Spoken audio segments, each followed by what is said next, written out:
अवधूत चिंतन श्री गुरुदेव दत्त. अवघ्या काही दिवसांमध्येच मार्गशीर्ष महिना सुरू होत आहे. हा महिना धार्मिक दृष्टीनं अत्यंत महत्त्वाचा मानला जातो. मार्गशीर्ष पौर्णिमेला दत्त जयंती साजरी करण्यामध्ये येते. दत्तात्रय महाराजांचा जन्म हा मार्गशीर्ष पौर्णिमेला मृगशीर्ष नक्षत्रात सायंकाळी झाला होता. त्यामुळे दत्त जयंती ही प्रदोष काळात साजरी केली जाते. दत्त महाराजांचा पाळणा हा संध्याकाळीच हलवला जातो. यंदाची दत्त जयंती केव्हा आहे असा प्रश्न खूप जणांना पडलेला आहे.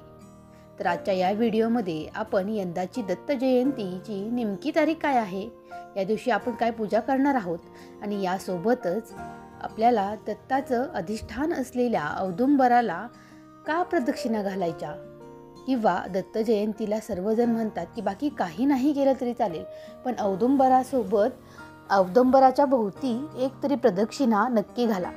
काय सांगावं, तुम्हाला दत्तगुरू भेटलेच तर. चला तर मग आजच्या या व्हिडिओमध्ये या सगळ्या गोष्टींची माहिती आपण जाणून घेऊया. त्यासाठी आपल्या व्हिडिओला जर तुम्ही अजून सबस्क्राईब केलं नसेल तर आपल्या चॅनेलला सबस्क्राईब करून घ्या आणि अशाच नवीन माहितीसाठी आपला व्हिडिओ पाहत राहा. मार्गशीर्ष पौर्णिमेचा प्रारंभ हा 4 डिसेंबरला सकाळी 8:38 होणार आहे आणि या पौर्णिमेची समाप्ती ही 5 डिसेंबरला सकाळी 4:44 होणार आहे. उदय तिथीनुसार मार्गशीर्ष पौर्णिमा 4 डिसेंबरला असल्यामुळं दत्त जयंती आपण गुरुवारी 4 डिसेंबरला साजरी करणार आहोत. या दिवशी सकाळी लवकर उठून स्नान झाल्यावर दत्तात्रय महाराजांची मूर्ती किंवा फोटोची आपल्याला पूजा करायची आहे. पूजा करत असताना मूर्तीचा अभिषेक आपण करू शकतो आणि त्यानंतर अष्टगंध लावून महाराजांना हार आणि फुलं अर्पण करा. धूप, अगरबत्ती आणि शुद्ध गाईच्या तुपाचा दिवा लावा आणि दत्त महाराजांचा नामजप करा. दत्त बावनी, गुरुचरित्र अध्याय 16 व 18 वाचू शकता. यासोबतच गुरुलीलामृत, स्वामीचरित्र सारामृत हे दत्त संप्रदायामधील ग्रंथ तुम्ही यासाठी आवर्जून वाचू शकता. यानंतर आरती करून प्रसाद वाटायचा आणि दत्त महाराजांना पुरणपोळीचा नैवेद्य दाखवायचा आहे. कोणतीही पिवळी मिठाई आणि फळं याऐवजी तुम्ही या दिवशी वापरू शकता. भगवान विष्णूंनी नृसिंहावतार हिरण्यकश्यपूचा वध उंबऱ्यावरती बसून केला. त्याच्याशी झालेल्या लढाईमध्ये नृसिंहाला जखमा झाल्या व नखांना विषबाधा झाली.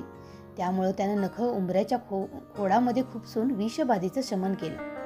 लक्ष्मीनं उंबराची फळे त्याला वाटून त्याचा लेप नृसिंहाच्या जखमांना लावल्यानं त्या जखमांचा दाह थांबला. या झाडाचा संबंध हा शुक्रग्रहाशी आहे. कुंडलीमधील शुक्रग्रह बलवान होण्यासाठी उंबराच्या झाडाशी संबंधित काही उपाय हे आपल्याला खूप फायदेशीर ठरत असतात. असं मानलं जातं की उंबराच्या झाडाला तुम्ही नियमित पाणी घातलं किंवा त्याखाली जर दिवा ठेवला तर तुमच्या कुंडलीमधील शुक्रग्रह बलवान होत असतो. यासोबतच पैशाशी संबंधित समस्या दूर होत असतात. वास्तविक शुक्र हा संपत्ती आणि ऐशोआरामाचा ग्रह मानला जातो. असं म्हटलं जातं की त्याच्या कुंडलीत शुक्र मजबूत स्थितीत असतो त्याला धन आणि ऐश्वर यांची कधीही कमतरता नसते. पण ज्याच्या कुंडलीमध्ये शुक्र कमकुवत असतो तिथे दारिद्र्य, आर्थिक समस्या आणि तंगी ही कायम राहते. चला तर मग जाणून घेऊया उंबराच्या झाडाशी संबंधित काही फायदेशीर असे उपाय जे आपल्याला श्रीमंत देखील बनवतात आणि आपल्यासाठी ते खूपच जास्त गरजेचे आहेत. उंबराच्या झाडाच्या सुकलेल्या काड्या होमहवनामध्ये समिधा म्हणून अर्पण करत असतात. ओम शम शुक्राय नमः या मंत्राचा जप करत उंबराच्या काठ्या वापरून यज्ञ केला तर कुंडलीमधील शुक्रग्रह बलवान होण्यास मदत होत असते. दत्तकृपेसाठी या झाडाची पूजा केली जाते. शक्य असेल तर रोज, नाही तर दर गुरुवारी औदुंबराला नक्की पाणी घाला. 11 प्रदक्षिणा घाला आणि या झाडाखाली बसून अवधूत चिंतन श्री गुरुदेव दत्त या मंत्राचा जप केला तर तुमच्या घरामध्ये सुखशांती राहते. तुमच्या प्रेमविवाहामध्ये जर अडथळे येत असतील किंवा जमीन संपत्तीशी संबंधित काही समस्यांपासून तुम्हाला जर मुक्ती मिळवायची असेल तर त्यासाठी देखील तुम्ही मार्गशीर्ष तथा कोणत्याही महिन्याच्या शुक्ल पक्षाच्या शुक्रवारी उंबराच्या झाडाला पाणी घाला आणि तिथली थोडीशी माती आणून आपल्या घरातल्या कुंडीमध्ये टाका. यासोबतच रोज सकाळी अर्धा तास तुम्ही जर औदुंबराच्या पारावरती चिंतन आणि नामस्मरण केलं तर महिनाभरामध्ये तुम्हाला मनस्वास्थ्य सुधारत असल्याचं लक्षात येतं. मात्र सातत्य महत्त्वाचं आहे आणि उंबराच्या झाडाच्या सहवासामध्ये आपल्याला जो प्राणवायू मिळतो यासोबतच दुपारच्या वेळी थंड सावली मिळत असते. औदुंबर वृक्षाखाली साधना केल्यानं विचलित मन शांत होऊन एकाग्रता वाढते. दत्त महाराजांचा आशीर्वाद प्राप्त होतो. औदुंबर वृक्षाच्या बुडाशी दत्त महाराजांचं निवासस्थान असल्यानं प्रदक्षिणा केल्यानं त्यांचा आशीर्वाद मिळत असतात. बाहेरील बाधा आणि हृदयविकार दूर होतात. यासोबतच ही प्रदक्षिणा कशी करायची ते देखील जाणून घेणं गरजेचं आहे. औदुंबर वृक्षाच्या भोवती फिरून प्रदक्षिणा करावी. प्रदक्षिणा करताना कोणत्याही व्यक्तीला पाय लागू नये. प्रदक्षिणा करताना देवाचं ध्यान करत राहावं आणि प्रार्थना करावी. दत्त महाराजांच्या जन्माचा उत्सव हा दत्त जयंती म्हणून आपण साजरा करत असतो. त्या दिवशी देखील तुम्ही या औदुंबराच्या झाडाला प्रदक्षिणा घालू शकता. यासोबतच दत्त महाराजांचं नामस्मरण करणं, भक्तिभावानं प्रार्थना करून त्यांच्या लीलांचं वर्णन करणं हे देखील दत्त भक्तांसाठी खूप गरजेचं असतं. औदुंबर वृक्ष दत्त महाराजांशी संबंधित असल्यानं त्याचं पूजन आणि प्रदक्षिणा ह्या खूप शुभ मानल्या जातात. औदुंबराच्या या झाडाचं पूजन व भक्तीने सर्व मनोकामना पूर्ण होतात.